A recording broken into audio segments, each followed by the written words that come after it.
DV live radio, आपकी आवाज। खबरें आज की। नमस्कार, मैं हूं समीर आत्मजबिश। वक्फ संशोधन कानून की संवैधानिकता पर सुप्रीम कोर्ट में आज हुई सुनवाई। अब 15 मई को होगी अगली सुनवाई। जस्टिस गवई के समक्ष इस मैटर को सूचीबद्ध करने के लिए आज आदेश पारित किया है। अब इस पूरे मामले की सुनवाई 15 मई को होगी और नए बेंच के समक्ष होगी। पश्चिम बंगाल और ओडिशा के बीच जगन्नाथ धाम मंदिर को लेकर क्यों चल रहा है विवाद? पुरी का मंदिर को हम इज्जत करते हैं, जगन्नाथ धाम को भी हम इज्जत करते हैं। जब बीजेपी कुछ करते हैं हम तो कुछ पूरी नहीं करते हैं मंदिर के बारे में, उसका इतना गुस्सा क्यों हुआ? पंजाब और हरियाणा के बीच नहीं थम रहा जल विवाद। भगवंत मान बोले हरियाणा को नहीं देंगे ज्यादा पानी। ਮਾਨਵਤਾ ਦੇ ਆਧਾਰ ਤੇ ਪੀਣ ਵਾਸਤੇ ਪਾਣੀ ਦੇ ਰਹੇ ਹਾਂ। ਉਹਨਾਂ ਨੂੰ 20 ਮਈ ਦੀ ਰਾਤ ਨੂੰ ਉਹਨਾਂ ਨੂੰ ਪਾਣੀ ਮਿਲ ਜਾਊਗਾ ਤੇ 15 ਦਿਨ ਉਹਨਾਂ ਨੂੰ ਆਪਦੀਆਂ ਹੀ ਗਲਤੀਆਂ ਦਾ ਦੇਖੋ ਨਤੀਜਾ ਤਾਂ ਉਹਨਾਂ ਨੂੰ ਭੁਗਤਣਾ ਪਊਗਾ। माइक्रोसॉफ्ट कंपनी ने बंद की स्काइप सेवा। होंगी खेल की खबरें और विशेष रिपोर्ट भी, लेकिन पहले हेडलाइंस।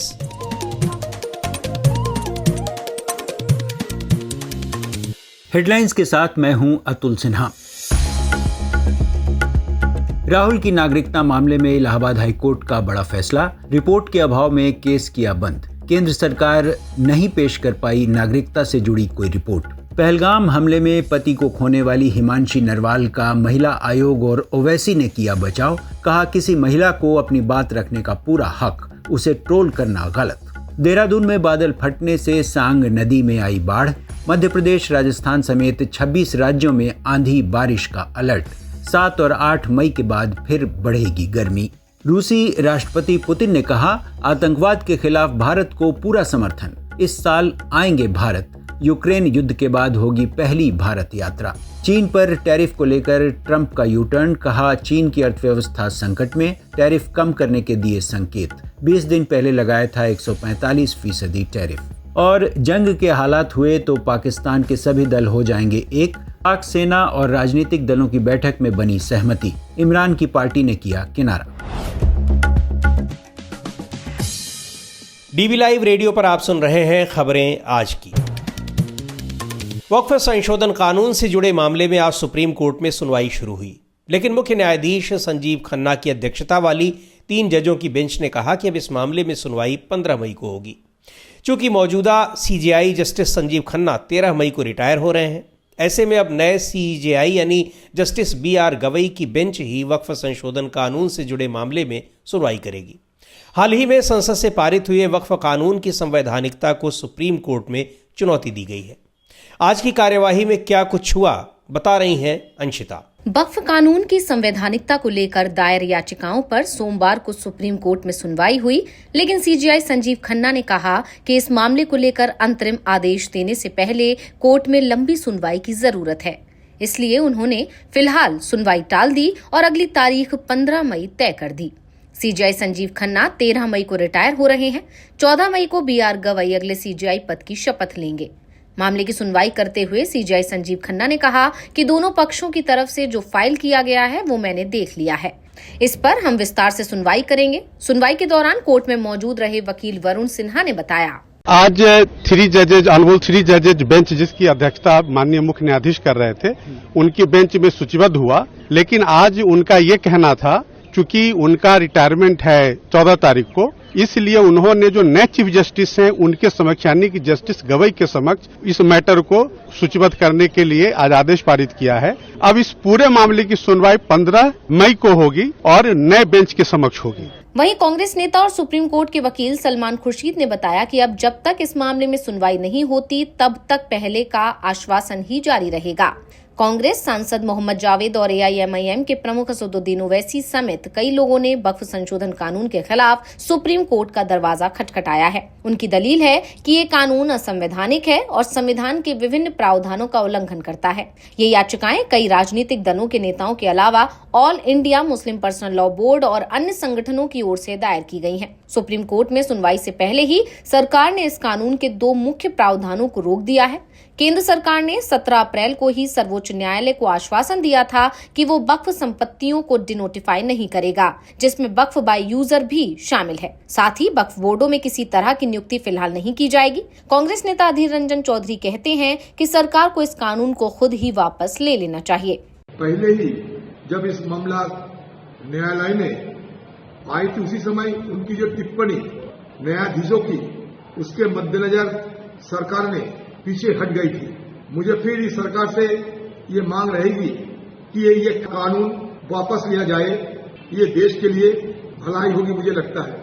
वहीं आरजेडी नेता मनोज झा का कहना है कि जिन ग्राउंड्स पर इस कानून को चुनौती दी गई है, सुप्रीम कोर्ट से उसका निरस्त होना तय है। देखिए, सुप्रीम कोर्ट ने माननीय सर्वोच्च न्यायालय पहले भी 5 मई की तिथि देने से पूर्व जिन महत्वपूर्ण पहलुओं पर अपने ऑब्जर्वेशन रखे थे और सरकार से सवाल पूछे थे, मुझे उम्मीद है कि लोगों को रिलीफ मिलेगा और कुछ संवैधानिक धाराओं का जो मिस इंटरप्रिटेशन हुआ है उस पर विराम लगेगा, ऐसी मेरी उम्मीद है, क्योंकि हमारा दल भी एक क्रूशियल पिटिशनर है। केंद्र सरकार संसद के बजट सत्र में अचानक इस विधेयक को ले आई थी और संसद के दोनों सदनों से पारित करा लिया गया था। हालांकि संसद के मानसून सत्र में भी ये विधेयक लाया गया था, लेकिन विपक्षी सांसदों के अलावा सहयोगी दलों के भी विरोध को देखते हुए इसे जेपीसी को भेज दिया गया था। जेपीसी की रिपोर्ट के बाद विधेयक दोबारा लाया गया, लेकिन इस कानून की संवैधानिकता और इसे पारित कराने की प्रक्रिया दोनों पर सवाल उठ रहे हैं और दोनों को ही सुप्रीम कोर्ट में चुनौती दी गई है। डीवी लाइव रेडियो के लिए मैं अंशिता। वक्फ संशोधन कानून को एक तरफ सुप्रीम कोर्ट में चुनौती दी गई है और दूसरी तरफ इसके खिलाफ all India Muslim personal law board और कई अन्य मुस्लिम संगठन देश भर में लगातार विरोध प्रदर्शन कर रहे हैं। डीवी लाइव रेडियो पर आप सुनते हैं देश दुनिया की ताजा तरीन खबरें और खबरों के बीच की खबरें यानी विश्लेषण भी। खबरों और विश्लेषण के अलावा यहाँ होती है साहित्य, कला, संस्कृति और विज्ञान से लेकर आर्थिक और खेल जगत की भी चर्चा। और अब बात करते हैं पश्चिम बंगाल के दीघा में नवनिर्मित जगन्नाथ मंदिर की, जिसे लेकर ओडिशा और पश्चिम बंगाल सरकार में ठन गई है। ओडिशा सरकार का कहना है कि पुरी स्थित जगन्नाथ मंदिर प्राचीन धाम है, इसलिए बंगाल सरकार के नवनिर्मित मंदिर को जगन्नाथ धाम कहना गलत है। लेकिन पश्चिम बंगाल की मुख्यमंत्री ममता बनर्जी का कहना है कि इस पर बीजेपी को क्यों आपत्ति है। दीघा के जगन्नाथ मंदिर का पिछले महीने 30 अप्रैल को पश्चिम बंगाल की मुख्यमंत्री ममता बनर्जी ने उद्घाटन किया था। पूरे विवाद पर प्रस्तुत है आंचल की ये रिपोर्ट। पश्चिम बंगाल के मेदिनीपुर जिले में स्थित दीघा के खूबसूरत समुद्री तट पर बने जगन्नाथ धाम मंदिर का उद्घाटन 30 अप्रैल को पश्चिम बंगाल की मुख्यमंत्री ममता बनर्जी ने किया था। ये मंदिर पुरी के जगन्नाथ धाम मंदिर की नकल यानी रेप्लिका है। इस मंदिर का निर्माण 2022 से शुरू हुआ था, लेकिन अब इसे लेकर विवाद शुरू हो गया है, क्योंकि इसे धाम कहा जा रहा है और यहाँ की पूजा पद्धति को बिल्कुल उसी तरह रखा गया है जैसा जगन्नाथ पुरी में है। इस नाम पर आपत्ति ओडिशा के जगन्नाथ मंदिर के पुजारियों की तरफ से दर्ज कराई गई है, लेकिन अब इसे लेकर राजनीतिक बयानबाजी भी सामने आने लगी है। पुरी से बीजेपी के सांसद संबित पात्रा कहते हैं, विश्व में जगन्नाथ धाम केवल एक ही है, द्वितीयो नास्ति। दूसरी जगह जगन्नाथ धाम कह के किसी और स्थान को पुकारना यह संभव नहीं है। एक बहुत ही महत्वपूर्ण धाम जहां नारायण स्वयं निवास करते हैं, जिसको पुरुषोत्तम क्षेत्र और श्री क्षेत्र कहा जाता है, वह जगन्नाथ धाम पुरी है और इसमें किसी प्रकार का संशय किसी को नहीं होना चाहिए कि कोई और स्थान जगन्नाथ धाम के नाम से बुलाया नहीं जा सकता है। 30 अप्रैल को दीघा में जगन्नाथ मंदिर के उद्घाटन के दौरान ओडिशा मंदिर के मुख्य पुजारी रहे रामकृष्ण दास मोहपात्रा भी मौजूद थे। उन्होंने भी दीघा जगन्नाथ मंदिर से धाम शब्द हटाने का अनुरोध किया है। वहीं दीघा मंदिर के उद्घाटन समारोह में पहुंचने को लेकर रामकृष्ण दास मोहपात्रा पर कई सवाल उठ रहे हैं और उन पर आरोप लग रहे हैं कि दीघा मंदिर की मूर्तियां बनाने के लिए उन्होंने पुरी के मंदिर की लकड़ियां मुहैया कराई हैं। पुरी के श्री जगन्नाथ मंदिर प्रशासन यानी SJTA ने इसकी जांच भी शुरू कर दी है और मोहपात्रा से इस बारे में पूछताछ भी की गई है। हालांकि पश्चिम बंगाल की मुख्यमंत्री ममता बनर्जी ने कहा है कि मूर्तियों के निर्माण में नीम की लकड़ियों का इस्तेमाल किया गया है। धाम नाम पर आपत्ति जताने वालों का कहना है कि पूरे भारत में 4 धाम हैं और हर एक धाम में एक शंकराचार्य है, इसलिए दीघा में स्थापित जगन्नाथ मंदिर को धाम नहीं कहा जा सकता। लेकिन मुख्यमंत्री ममता बनर्जी ने बीजेपी पर इस मामले में राजनीति करने का आरोप लगाया है। पुरी का मंदिर को हम इज्जत करते हैं, जगन्नाथ धाम को भी हम इज्जत करते हैं। माँ काली मंदिर हिंदुस्तान में हर जगह पे है, शिव मंदिर हर जगह पे है और मंदिर हर जगह पे होता है। जब बीजेपी कुछ करते हैं हम तो कुछ पूरी नहीं करते हैं मंदिर के बारे में, तो उसका इतना गुस्सा क्यों हुआ? दीघा मंदिर का उद्घाटन समारोह 30 अप्रैल को अक्षय तृतीया के मौके पर किया गया था। इस कार्यक्रम से राज्य के प्रमुख विपक्षी दल यानी भारतीय जनता पार्टी ने खुद को दूर रखने की घोषणा की थी। समारोह स्थल से महज 30 किलोमीटर दूर विपक्ष के नेता शुभेंदु अधिकारी ने एक समानांतर समारोह रखा था, जिसे उन्होंने महान सनातनी दिवस नाम दिया और तमाम धार्मिक संगठनों के लोगों को आमंत्रित कर रखा था। डीवी लाइव रेडियो के लिए मैं आंचल। दीघा मंदिर का निर्माण 3 साल पहले शुरू हुआ था और यह करीब 30,000 वर्ग मीटर में फैला हुआ है। बीजेपी इसके निर्माण का शुरू से ही विरोध कर रही है। जहां तक पुरी के जगन्नाथ मंदिर के निर्माण की बात है तो इसका निर्माण 12वीं शताब्दी में कलिंग के गंग शासकों ने कराया था। पश्चिम बंगाल और ओडिशा सरकार के बीच जगन्नाथ धाम मंदिर को लेकर विवाद चल रहा है, तो उधर हरियाणा और पंजाब के बीच भाखड़ा नहर के पानी को लेकर चल रहा विवाद बढ़ता ही जा रहा है और इसका कोई समाधान भी निकलता नजर नहीं आ रहा है। हरियाणा सरकार अब सुप्रीम कोर्ट का दरवाजा खटखटाने की तैयारी में है, क्योंकि केंद्र सरकार के कहने के बावजूद पंजाब पानी देने को तैयार नहीं है। वहीं पंजाब के मुख्यमंत्री भगवंत मान कह रहे हैं कि हरियाणा को हम पानी कतई नहीं देंगे। ਹਜੇ ਵੀ ਉਹਨਾਂ ਨੂੰ ਇਹ ਸਮਝ ਨਹੀਂ ਆ ਰਹੀ ਭਾਜਪਾ ਨੂੰ ਕਿ ਪੰਜਾਬੀ ਧੱਕਾ ਨਹੀਂ ਜਰਦੇ। ਹਜੇ ਵੀ ਉਹ ਕੋਸ਼ਿਸ਼ਾਂ ਇਹੀ ਕਰ ਰਹੇ ਨੇ। ਕਦੇ ਅਫਸਰ ਬਦਲਦਾ ਕਦੇ ਕੋਈ ਅਫਸਰ ਮੁੱਕਰ ਜਾਂਦਾ, ਉਹਨੂੰ ਬਦਲ ਕੇ ਕਹਿੰਦੇ ਤੂੰ ਖੋਲ ਦੇ ਗੇਟ। ਇਦਾਂ ਨਹੀਂ ਚੱਲੂਗਾ। ਜਦ ਕਿ ਅੰਕੜਿਆਂ ਮੁਤਾਬਕ ਉਹ 31 ਮਾਰਚ ਤੱਕ ਆਪਣਾ ਕੋਟਾ ਖਤਮ ਕਰ ਚੁੱਕੇ ਨੇ। ਫਿਰ ਵੀ ਅਸੀਂ ਮਾਨਵਤਾ ਦੇ ਆਧਾਰ ਤੇ ਪੀਣ ਵਾਸਤੇ ਪਾਣੀ ਦੇ ਰਹੇ ਹਾਂ ਉਹਨਾਂ ਨੂੰ। 20 ਮਈ ਦੀ ਰਾਤ ਨੂੰ ਉਹਨਾਂ ਨੂੰ ਪਾਣੀ ਮਿਲ ਜਾਊਗਾ ਤੇ 15 दिन ਉਹਨਾਂ ਨੂੰ ਆਪਦੀਆਂ ਹੀ ਗਲਤੀਆਂ ਦਾ ਦੇਖੋ ਨਤੀਜਾ ਤਾਂ ਉਹਨਾਂ ਨੂੰ ਭੁਗਤਣਾ ਪਊਗਾ।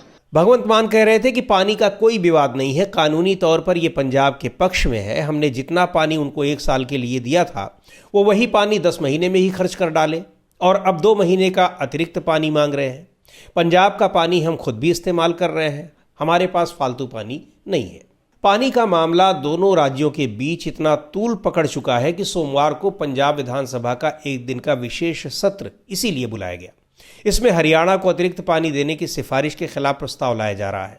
विपक्ष भी इस मुद्दे पर पंजाब सरकार के साथ है।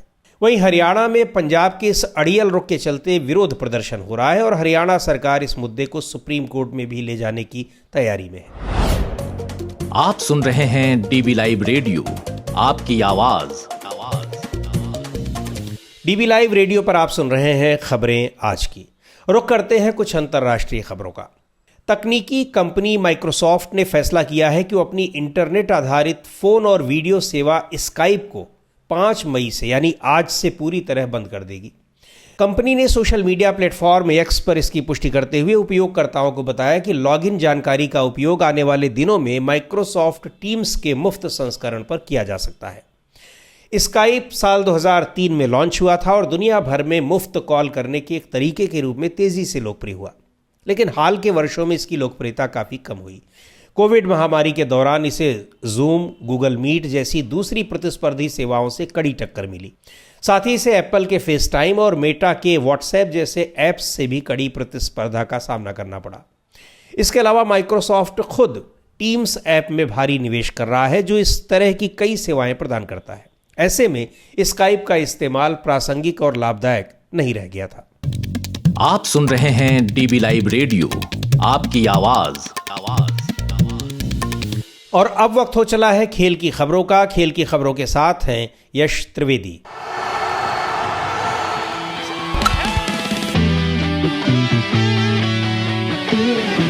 आईसीसी ने सोमवार को 2025 की मेंस क्रिकेट टीमों की वार्षिक रैंकिंग जारी की, जिसमें भारतीय क्रिकेट टीम ने अपनी बादशाहत बरकरार रखी।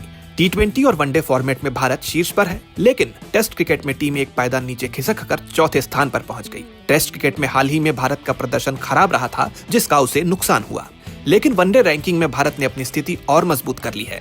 2023 वर्ल्ड कप फाइनलिस्ट भारत ने आईसीसी ट्रॉफी में शानदार प्रदर्शन के दम पर रेटिंग 122 से बढ़ाकर 124 कर ली। दूसरे स्थान पर 109 पॉइंट्स के साथ न्यूजीलैंड ने बाजी मारी, जिसने ऑस्ट्रेलिया को 109 अंकों से पीछे छोड़कर तीसरे स्थान पर धकेल दिया।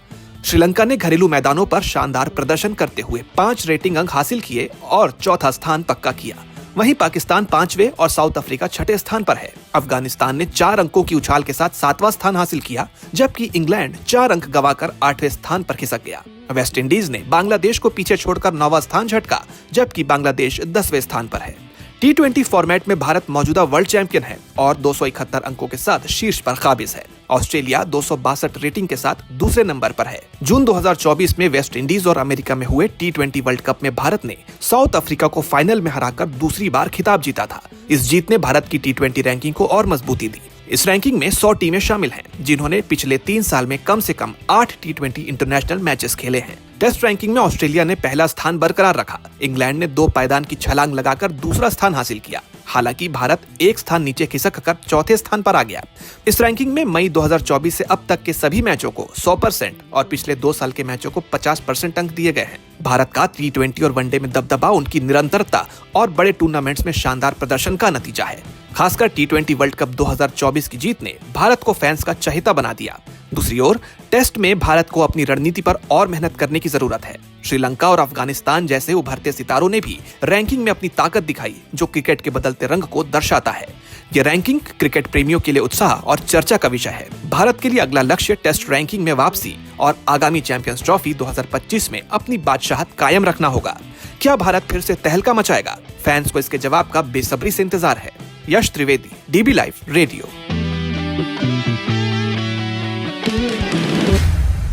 खेल की खबरें सुना रहे थे यश त्रिवेदी। और अब आज की खास रिपोर्ट। मार्क्सवाद और वामपंथ पर बेशक दक्षिणपंथी सवाल उठाते रहे हैं, लेकिन मार्क्स के दर्शन और उनकी विचारधारा ने पूरी दुनिया की राजनीति और अर्थव्यवस्था को बदल कर रख दिया। कार्ल मार्क्स के जन्मदिन पर उन्हें याद कर रहे हैं हमारे साथी अतुल सिन्हा।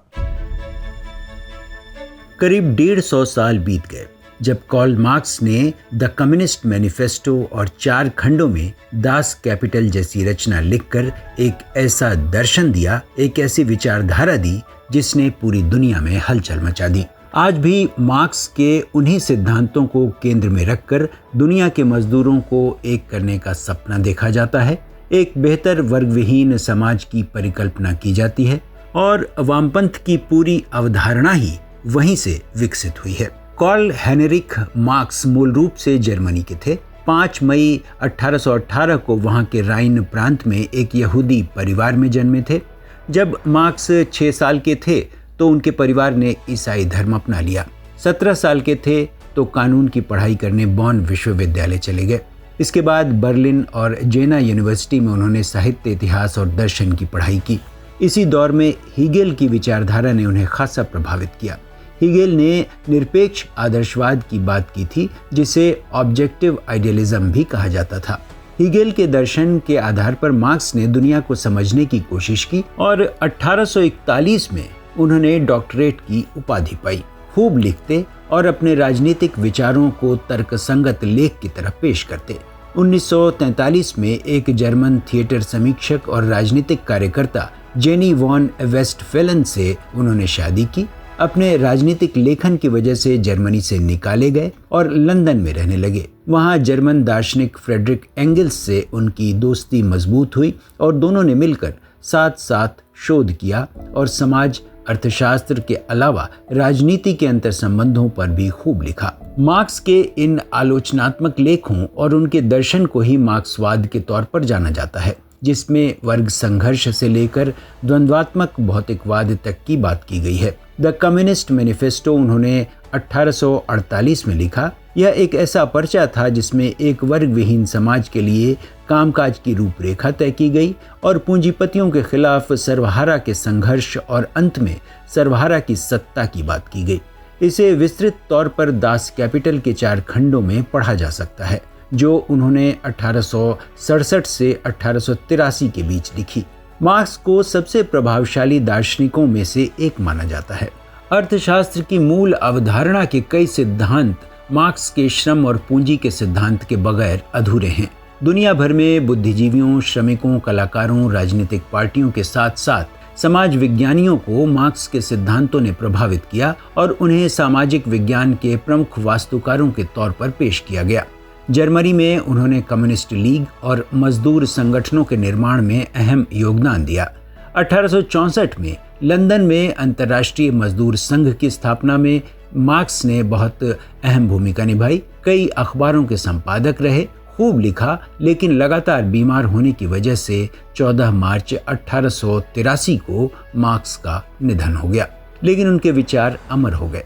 बेशक दक्षिणपंथी उनके विचारों और सिद्धांतों को यूटोपियन यानी काल्पनिक करार देते हों और उन्हें खारिज करते हों, लेकिन पूंजी के उनके सिद्धांत ने पूरी दुनिया की अर्थव्यवस्था में अहम भूमिका निभाई है और एक राजनीतिक चिंतन के तौर पर मार्क्सवाद आज भी एक बेहद मजबूत और आम जनता की आवाज बनने की ताकत रखने वाली विचारधारा है। डीबी लाइव रेडियो के लिए मैं अतुल सिन्हा। कैसी लगी आपको ये रिपोर्ट, हमें जरूर बताइएगा। इस कार्यक्रम को अब यहीं समाप्त करते हैं। बने रहिए डीबी लाइव रेडियो के साथ। हर रोज सुनिए दिन भर की खबरों और विश्लेषण का हमारा ये प्रोग्राम खबरें आज की। अब दीजिए इजाजत। नमस्कार।